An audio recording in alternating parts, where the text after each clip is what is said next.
PUBG the horror story part 1 में आपने देखा कि लंदन में रहने वाला फ्रैंकलिन नाम का लड़का जो कि पढ़ाई में अच्छे होने के साथ साथ एक गेमर भी था और उसे गेम्स खेलना बहुत ज्यादा पसंद था। उसकी फेवरेट गेम पबजी थी। वो दिन रात पबजी खेलता रहता था पर उसे कभी किसी लड़की के साथ खेलने का मौका ही नहीं मिला था। तो उसकी एक ही इच्छा थी कि कभी ना कभी किसी लड़की के साथ वो खेलना चाहता है। एक दिन जब वो यूट्यूब पे गेम प्लेस देख रहा था तो अचानक उसने इल्यूमिनाटी का वीडियो देख लिया और उसके 7 दिनों बाद एक रात में 6 गेम खेलने के बाद 7वें गेम में उसकी लड़की के साथ खेलने की इच्छा पूरी हुई। लेकिन उसके 7 दिनों बाद वो अपने ही कमरे में पबजी चलाते चलाते मरा हुआ पाया गया। क्या हुआ था उन 7 दिनों में फ्रैंकलिन के साथ, जानिए इस पार्ट में।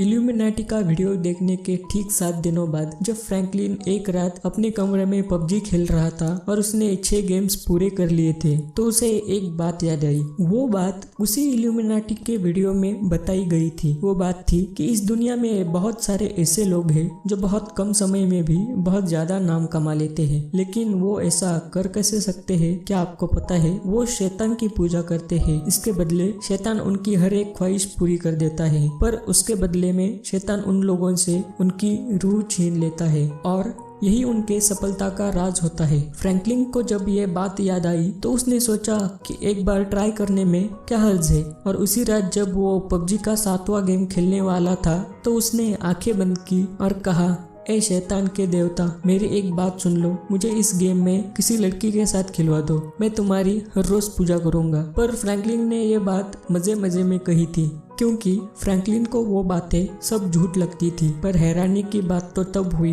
जब फ्रैंकलिन ने 7वां गेम स्टार्ट किया और उसी गेम में उसका मैच एक लीजा नाम की लड़की के साथ हुआ। लड़की को गेम में देखते ही वो गेम खेलने से पहले जो बात बोला था वो भूल गया था। उसने वो गेम बहुत अच्छे से खेला और उसने लीजा से बहुत बातें भी की थी। गेम खत्म हुआ। अब फ्रैंकलिन बहुत खुश हुआ था कि वो एक लड़की के साथ खेला, भले ही वो लड़की वो गेम अच्छे से नहीं खेली थी। वो गेम खेलने के बाद सो गया और उसे बहुत अच्छे से नींद आई। जब वो सुबह उठा तो पहले उसने अपना फोन उठाया क्योंकि वो उसकी आदत थी कि सुबह सुबह पहले फोन चेक करना और बाद में बाकी के सारे काम करना। तो जब उसने नेट ऑन किया तो उसको व्हाट्सएप पे एक नोटिफिकेशन आई थी किसी अननोन नंबर से। उसने हाय मैसेज किया था तो उसने चेक किया कि भाई ये किसका नंबर है, पर उसका ना तो डीपी था ना ही उसका कोई नाम था। तो उसने वो नंबर इग्नोर किया। 2 घंटे बाद उसे फिर से एक नोटिफिकेशन आई, पर अब ये नोटिफिकेशन इंस्टाग्राम से आई थी। किसी ने उसे हाय मैसेज किया था। पर अजीब बात तो तब लगी जब उसे याद आया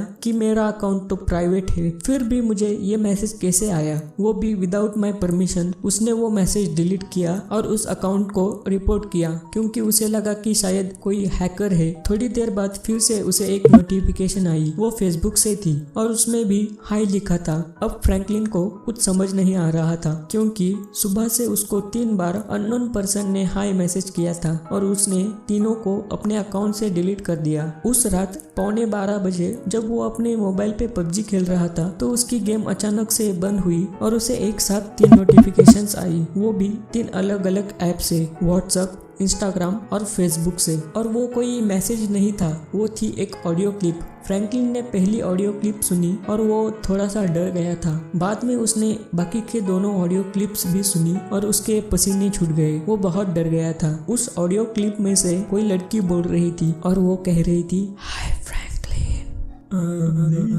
and you can't run away from me. I will find you soon. And you know you better. उसके बाद उसको अगले ही दिन एक कॉल आया। नंबर था 666 और उसे पता था कि ये कोई नंबर नहीं है। और उसने YouTube पे बहुत सारे वीडियोस में देखा था कि 666 नंबर मतलब शैतान का नंबर होता है। वो बहुत ज्यादा डर गया। उसने वो फोन काट दिया पर फिर से उसे उसी नंबर से कॉल आया। फ्रैंकलिन बहुत डर गया था। उसने बहुत बार नंबर काट दिया पर लगातार उसे उस नंबर से कॉल आ ही जा रहा था। उसने एक बार बहुत हिम्मत करके वो फोन उठाया। उसने हेलो बोला, फिर भी उधर से कोई रिप्लाई नहीं आया। तो उसने फोन काटने की कोशिश की पर फोन कट ही नहीं हो रहा था। तभी उधर से एक आवाज आई, इच्छा पूरी होने के बाद मुझे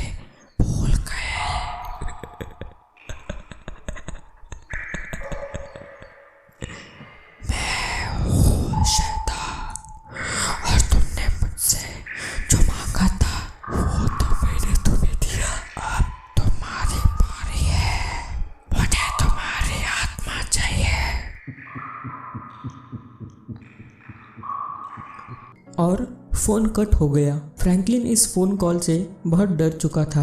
मजे मजे में कही हुई एक बात अब उसके जान से खेल रही थी। वो एक कोने में गया और जोर जोर से रोने लगा। अगले ही दिन उसने उसके मॉम और डैड को ये सब बातें बताई, पर उस बात को मजाक समझकर वो दोनों उस पर बहुत हंस पड़े और उन्होंने फ्रैंकलिन से कहा कि तुम 2 दिनों से कॉलेज नहीं जा रहे हो और 2 दिनों तक लगातार पबजी खेलने से तुम्हें वहम हो गया है। कल से तुम कॉलेज जाओगे। फ्रैंकलिन बहुत डरा हुआ था, पर फिर भी उसने कॉलेज जाने से मना नहीं किया। वो अगले ही दिन कॉलेज में गया, लेकिन वो उस फोन कॉल और मैसेजेस की वजह से बहुत डिप्रेशन में चला गया था और बहुत डर चुका था। उसका बदला हुआ बर्ताव उसके बेस्ट फ्रेंड के ध्यान में आया, तो उसने उसे क्या हुआ पूछा। फ्रैंकलिन ने उस फोन कॉल्स, मैसेजेस और उस शैतान के बारे में उसे बताया, पर यह सब सुनकर उसका दोस्त भी बहुत हंस पड़ा। ये देखकर फ्रैंकलिन और भी ज्यादा डिप्रेस हो गया और बहुत ज्यादा डरने लगा। वो कॉलेज के बाद घर गया, पर ना उसका कुछ खाने में ध्यान था ना किसी और काम में। वो हर वक्त उस शैतान के खौफ में था। 2 दिन बाद जब अमावस्या की रात थी तो उसे एक वॉइस मैसेज आया। वो था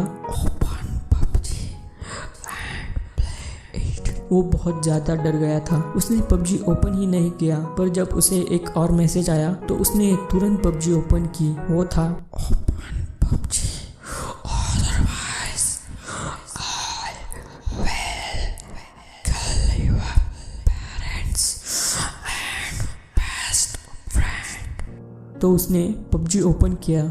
जब वो पबजी ओपन कर रहा था तो पबजी का लोगो पूरा लाल हो चुका था और उससे खून निकल रहा था। उसको शायद पता था कि आगे क्या होने वाला है। उसको पता था कि अब वो शैतान उससे उसकी रूह लेने वाला है, क्योंकि पबजी के लिए ही उसने शैतान की पूजा की थी। तो पबजी के जरिए ही शैतान उसकी रूह लेने वाला था और वैसा ही हुआ। पबजी ओपन होते ही शैतान ने उसकी रूह ले ली और वो पबजी खेलते वक्त उसी कमरे में मरा हुआ पाया। ये सब फ्रैंकलिन के साथ सिर्फ 7 दिनों में हुआ था और ये थी फ्रैंकलिन की उन 7 दिनों की कहानी अगर अच्छी लगी हो तो लाइक जरूर करें, इसके साथ साथ शेयर भी करें। और अगर आप मुझे अगली हॉरर स्टोरी के लिए कोई टॉपिक सुझाना चाहते हो तो कमेंट भी करें। और अगली कहानी की नोटिफिकेशन जल्दी से जल्दी पाने के लिए मेरे चैनल को सब्सक्राइब करें। तब तक के लिए अलविदा।